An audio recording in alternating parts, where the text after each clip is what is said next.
బంగ్లాదేశ్లో రీసెంట్గా జరిగిన దారుణమైన సంఘటన ఒకటి ఈ పాటికే మీరు చూసుంటారు. దాని గురించి కాస్త డీటెయిల్గా మాట్లాడుకుందాం. దీపు చంద్రదాస్ మైన్మెన్సింగ్ మైన్మెన్సింగ్ జిల్లాకు చెందిన 35 ఏళ్ల హిందూ వ్యాపారి డిసెంబర్ 18, 2025న ఒక పెద్ద మతోన్మాద మోక చంద్రదాస్పై మాబ్ లించింగ్ చేశారు.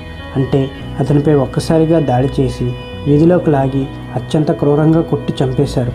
దీనికి కారణం మతపరమైన ద్వేషం.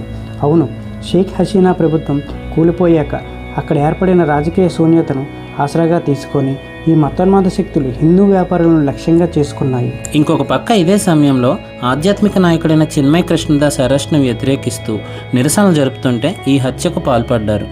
ఈ ఘటన కేవలం ఒక వ్యక్తి హత్య మాత్రమే కాదు, బంగ్లాదేశ్లోనున్న హిందూ మైనారిటీల దారుణమైన పరిస్థితిని ప్రపంచానికి చూపించే దుర్ఘటన.